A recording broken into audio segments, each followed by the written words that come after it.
Good evening students.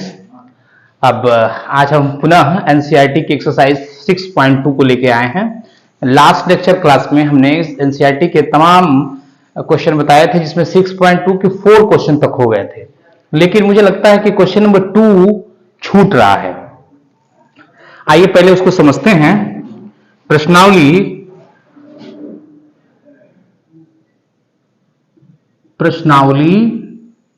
6.2 के question number 2 पर विचार करें। क्वेश्चन नंबर 2 छूट रहा था। क्या कहता है एनसीईआरटी से? किसी त्रिभुज पी क्यू आर की भुजा, कोई त्रिभुज है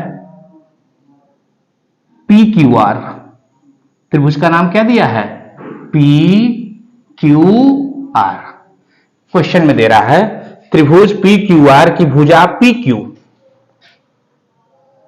पी क्यू और आर एस, इस भुजा पी क्यू और भुजा आर एस पर एक बिंदु ई है और इस पर कोई बिंदु एफ है। समझ रहे होंगे कि भुजा पी क्यू पे बिंदु ई है और भुजा पी आर पर बिंदु एफ है। और निम्नलिखित में से किस स्थिति में इसको मिलाया? तो ई से एफ को मिला दिया। कह रहा है बताइए कि, क्वेश्चन में है बताइए कि क्या EF समांतर है QR के। EF ये लाइन इसके QR के समांतर है, ये बताना है। और मैंने आपको पहले भी बताया था कि यदि किसी त्रिभुज में एक भुजा के समांतर कोई दूसरी भुजा खींची गई है तो शेष दो भुजाएं यानी इस भुजा PQ और PR एक निश्चित अनुपात में विभाजित होगा। किसके प्रमेय से? थेल्स के प्रमेय से। किसके प्रमेय से? थेल्स के प्रमेय से। इसी को समानुपातिता का भी प्रमेय कहते हैं, इसी को बीपीटी थ्योरम भी कहते हैं, बेसिक प्रोपोर्शनलिटी थ्योरम्स। अब ध्यान देंगे, थेल्स के थ्योरम या आप इसको बीपीटी कह सकते हैं, बीपीटी कह सकते हैं। और बीपीटी थ्योरम से पीई बटे EQ is equal to PF बटे FR। अगर ये दोनों रेशियो आपस में बराबर हैं तो हम कहेंगे कि ये भुजाएं एक दूसरे के समांतर हैं। जैसा कि आप थेल्स के विलोम वाले प्रमेय से जानते हैं कि किसी त्रिभुज की शेष दो भुजाओं का अनुपात आपस में बराबर है तो अन्य दो भुजाएं एक दूसरे के समांतर होंगी। यहां आपको सिद्ध करना है समांतर। और समांतर कब माना जाएगा? जब ये और ये पक्ष दोनों आपस में बराबर हो जाएंगे। आइए क्वेश्चन नंबर 1 इसका लेते हैं। क्वेश्चन नंबर 1 में PE की वैल्यू दी गई है 3.9 सेंटीमीटर और EQ की वैल्यू दी गई है 3 सेंटीमीटर। PF की वैल्यू दी गई है 3.6 सेंटीमीटर और FR की वैल्यू क्वेश्चन में दिया हुआ है 2.4 सेंटीमीटर। क्या ये दोनों बराबर हैं? जरा देखिए, 39 अगर 10 से मल्टीप्लाई करें तो ये 30 हो जाएगा और 10 से मल्टीप्लाई करें ऊपर नीचे तो दशमलव हट जाएगा, 36 बटे 24। काटेंगे भी बेटा तो अगर 3 से काटें तो 3 दहा में 30 और ये हो जाएगा 3 एक 13 बटे 10 और इसको 3 से काटें तो 12 बटे 8 हो जाएगा। इसलिए दोनों बराबर नहीं हैं। जब ये दोनों बराबर नहीं हैं तो इसका मतलब ये हुआ ये बीपीटी थ्योरम का पालन नहीं करता है। और जब बीपीटी थ्योरम का पालन नहीं करेगा तो EF QR के समांतर नहीं होगी। क्लियर है? पहले कंडीशन में EQ QR के समांतर नहीं होगी। क्यों? क्योंकि उनके अनुपात आपस में बराबर नहीं है। आइए इसी क्वेश्चन में दूसरा पार्ट देखते हैं। अब मेरे ख्याल से स्क्रीनशॉट ले चुके होंगे। अब इसी क्वेश्चन में दूसरा देखिए पार्ट। दूसरा पार्ट क्या कहता है, क्वेश्चन में वैल्यू चेंज हुई है। क्वेश्चन में पी की वैल्यू इस बार 4 सेंटीमीटर, क्यू आर की वैल्यू 4.5 सेंटीमीटर, पीएफ की वैल्यू 8 सेंटीमीटर और इसकी वैल्यू है 9 सेंटीमीटर। यह वैल्यू दी गई है। अगर पीई बटे EQ बराबर हैं किसके, पी एफ बटे एफ आर के बराबर हैं, तो कहेंगे कि ये भुजा इस भुजा के समांतर है, यानी कि क्यू आर भुजा EF भुजा के समांतर है। अब आइए वैल्यू पुट करते हैं। पी की वैल्यू बेटा 4 सेंटीमीटर, क्यू आर की वैल्यू 4.5 सेंटीमीटर, एफ आर की वैल्यू 8 सेंटीमीटर और इसकी वैल्यू 9 सेंटीमीटर। अगर इस पक्ष में 2 से मल्टीप्लाई कर दें इस वाले में, तो ये हो जाएगा 8 और नीचे हो जाएगा 9, 8/9। यानी दूसरे क्वेश्चन में आप देख रहे हैं अनुपात आपस में बराबर हैं। कैसे बराबर हुआ बेटा, ये 4 सेंटीमीटर था और नीचे 4.5 सेंटीमीटर। 2 से ऊपर नीचे गुणा करें तो मान में अंतर नहीं आएगा। हमने 2 से गुणा किया तो 8 हो गया, नीचे 2 से गुणा किया तो 9 आ गया, तो 8/9 इक्वल टू 8/9। यानी कि ये रेशियो पीई बटे EQ is equal to PF बटे FR आपस में बराबर है। तो हम कह सकते हैं कि QR समांतर है EF के, और यही हमको प्रूफ करना था, पूछा जा रहा था। ठीक इसी तरह से तीसरा क्वेश्चन भी कर सकते हैं।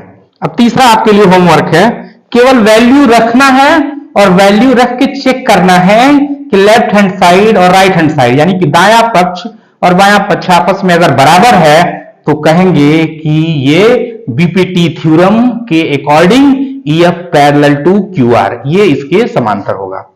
तो ये क्वेश्चन कंप्लीट हुआ। आप समझने के लिए स्क्रीन काट लीजिए। अब आगे हम क्वेश्चन चल रहे हैं। ये बहुत ही इंपॉर्टेंट एक्सरसाइज है। अब इस क्वेश्चन को कंप्लीट करते हैं और कंप्लीट करके हम चलते हैं नेक्स्ट क्वेश्चन पे। देखिए बेटा, कॉन्सेप्ट जानना बहुत जरूरी है। Without concept you can not do any question in examination hall. आप परीक्षा में कोई क्वेश्चन नहीं कर सकते। चलिए क्वेश्चन नंबर 5। क्वेश्चन नंबर 5 क्या है बेटा, इसको भी मिटाए नहीं तो आप कंफ्यूज हो जाएंगे। इसको क्वेश्चन नंबर 5, आकृति 6.20। हमारे चित्र में आकृति ऐसे बनी हुई है, इस तरह की आकृति है। इसका नाम P Q R। ध्यान देंगे बेटा, ये एक्सरसाइज में 6.20 दिया हुआ है, पेपर में बना हुआ है। और आप देखिए कैसे बना हुआ है। ये बिंदु O है और इस पर एक बिंदु E है इसके बीच में, और एक बिंदु F है और ये बिंदु D है। ये बिंदु D है और इसका नाम F। ऐसा ही क्वेश्चन है, ठीक। और आपको दिया क्या गया है, दिया है बेटा, देखिए हम यहां से लिख रहे हैं। सबसे पहले जब क्वेश्चन को हम सॉल्व करते हैं तो लिखते हैं दिया है। दिया है जो पेपर में है उसी से लिख लेते हैं हम लोग। दिया है त्रिभुज, दिया है त्रिभुज, त्रिभुज PQR में DE, ये किताब में लिखा हुआ है। दिया है बुक से ही लिखते हैं आप लोग। कहां से लिखते हैं बेटा, बुक से। और तथा यह भी दिया हुआ है कि DF समांतर है OR के, ये दिया हुआ है। उसके बाद हम लोग लिखते हैं सिद्ध करना है क्या लिखते हैं बेटा? सिद्ध करना है। सिद्ध करना भी बुक में दिया हुआ है, हमको सिद्ध करना है EF समांतर QR के, EF समांतर QR के। अब हमारा किताब का काम खत्म, अब बुक का काम क्लोज। अब उपपत्ति, उपपत्ति कैसे बेटा? ध्यान दीजिए, क्वेश्चन पूछा जाता है इस तरह के। उपपत्ति कैसे करते हैं?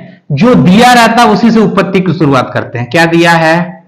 DE समांतर OQ, ये क्या है? दिया है। ठीक है बेटा, ये दिया है। कहां है देखो, DE इसकी बात कर रहा है। DE समांतर है OQ के, यानी ये इसके समांतर है। तो आप त्रिभुज ले लीजिए, तुरंत समझ जाना चाहिए ये भुजा इस भुजा के समांतर है, तो इसका मतलब त्रिभुज हम लेंगे PQO या POQ, इस त्रिभुज की बात करेंगे और इस त्रिभुज को लेके थेल्स या बीपीटी थ्योरम लागू करेंगे। तो त्रिभुज POQ में, ठीक ना बेटा, में दिया है DE समांतर OQ, ये इसके समांतर है। तो इसमें थेल्स लगाइए। क्या कहता है थेल्स? थेल्स कह रहा है PE बटे EQ, P बटे EQ, यहां चलाइए PD बटे DO, इक्वेशन नंबर 1। फिर एक चीज क्या दिया हुआ है?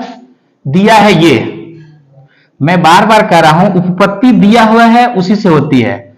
जो दिया रहता है, आपको पता भी होगा कि जब किसी नवीन ज्ञान की प्राप्ति करते हैं तो उसके लिए पूर्व ज्ञान का होना जरूरी है। तो क्वेश्चन में क्या दिया है? DF समांतर OR, यहां देखेंगे DF समांतर OR, ध्यान से देखिए, ये दोनों भुजाएं समांतर दिखाई गई हैं। इसका मतलब कौन सा त्रिभुज लेंगे? POR। तो लेंगे त्रिभुज PO है बेटा, ये OR में, ठीक, POR में क्या होगा? पाइथागोरस चलाइए, थेल्स चलाइए, तो इस त्रिभुज में POR में PD बटे DO, कोई कंफ्यूजन नहीं है।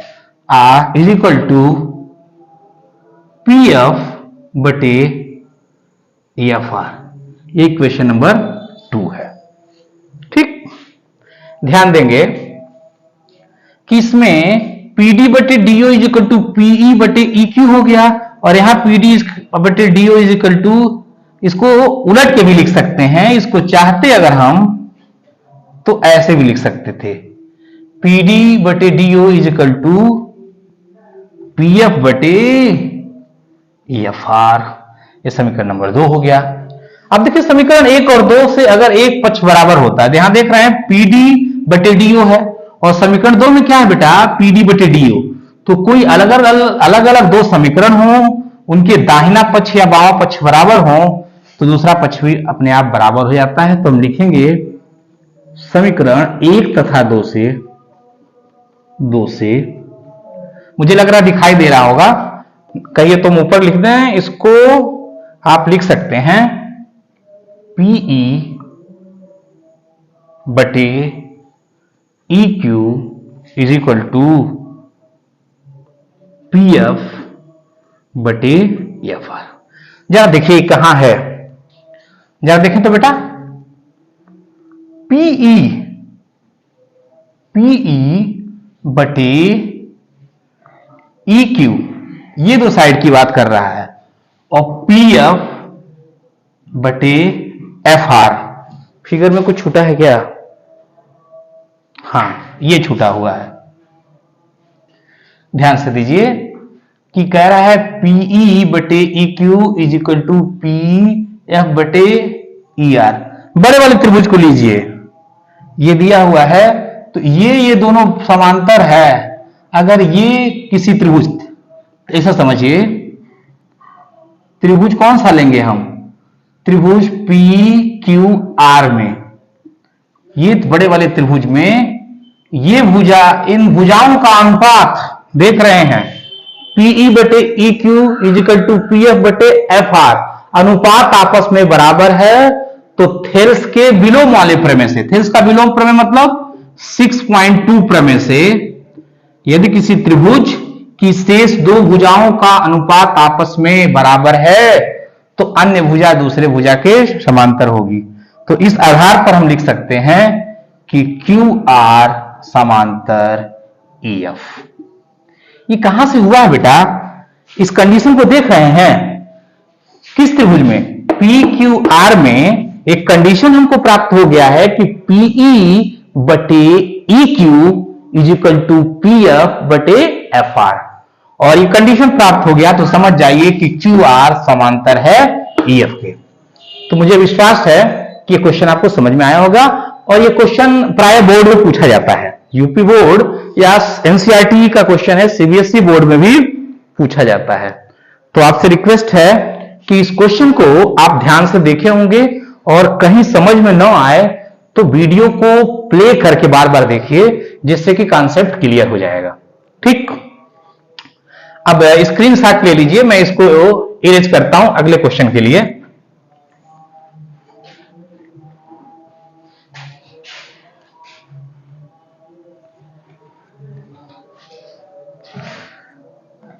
ये क्वेश्चन नंबर 5 था। आइए क्वेश्चन नंबर 6 देखते हैं। मैं आपका मेंटर कोशिश करता हूं कि आपको किसी तरह की कोई दिक्कत ना हो। आइए फिगर बना हुआ है, मैं पहले हम लोग फिगर से समझने की कोशिश करते हैं, और मैं बताऊं आपको क्वेश्चन नंबर 5 और 6 दोनों एक जैसा है। जैसा 5 समझे वैसे 6 को भी समझेंगे। और एक बिंदु O है, ये इस तरह का कुछ फिगर है, आप ध्यान दे रहे होंगे। ये थोड़ा सा इस टाइप का है।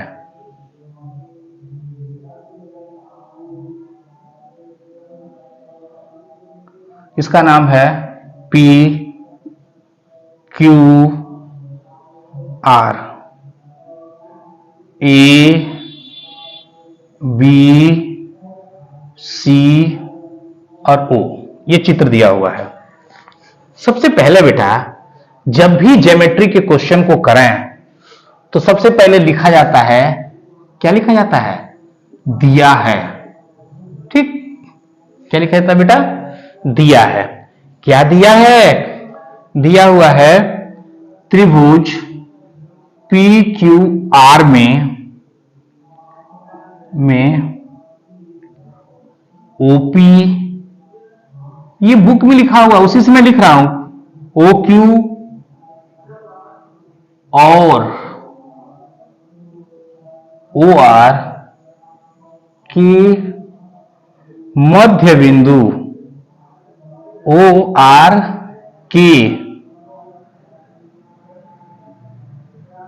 के नहीं बेटा, OR पर, जैसे बुक में लिखा हुआ है वैसे लिखेंगे, पर स्थित बिंदु। मैं इसलिए लिखता हूं ना कि आप प्रैक्टिस करें, सेम इसी तरह एग्जाम में लिखना है। स्थित बिंदु A B और C, ध्यान दीजिए A B C इसकी बात कर रहा है। C इस प्रकार है, इस प्रकार है, ध्यान दीजिए। AB को कह रहा है समांतर, AB समांतर PQ के, इसकी बात कर रहा है। AB समांतर PQ के, फिर उसी तरह से क्या दिया हुआ है? AC समांतर, इसकी बात कर रहा है। AC किसके समांतर होगा बेटा? PR के, PR के। तो सिद्ध करना है, ये सब बुक में दिया है। आप जो दिया है और सिद्ध करना है बुक से लिखते हैं, सिद्ध करना है। और एग्जाम में इस स्टेप पर नंबर मिलता है बेटा, जब लिखेंगे ना तो आपको नंबर मिलेगा। सिद्ध क्या करना है? BC समांतर QR के। देखिए बुक का काम खत्म। देखिए उपपत्ति ध्यान से समझेंगे, कुछ है नहीं उपपत्ति में। अगर आप आर्टिकल क्लियर करते हैं, उपपत्ति क्या है बेटा? जो दिया है उसी से शुरू करते हैं। दिया क्या है? AB समांतर PQ के, AB समांतर PQ के। तो कौन सा त्रिभुज लेंगे? त्रिभुज पी ओ क्यू में, क्यों ले बेटा, देख रहे हैं ना ये भुजा इस भुजा के समांतर दिखा रहे हैं, तो हम इस वाले त्रिभुज की बात करेंगे, त्रिभुज पी ओ क्यू में। कैसे लगेगा, कैसे लगेगा बीपीटी थ्योरम, बोलिए, ओ ए बटा ए पी, ओ ए बटा A P is equal to O B बटा बी क्यू, इक्वेशन नंबर 1। ठीक है ना बेटा, इस कंडीशन पे हम लेके चले हैं। मैंने फिर बताया एक चीज ये भी दिया हुआ है, तो जो दिया रहता है उसी से शुरू करते हैं। A C is equal to P R. जब अब पुराना नॉलेज आपके पास नहीं रहेगा ना, पिछला वीडियो देखिए ना बार बार उठा के, जब पिछला वीडियो देखेंगे ना तो सारा कॉन्सेप्ट क्लियर होगा। पी सी समांतर है पी आर के, देखिए कहां से,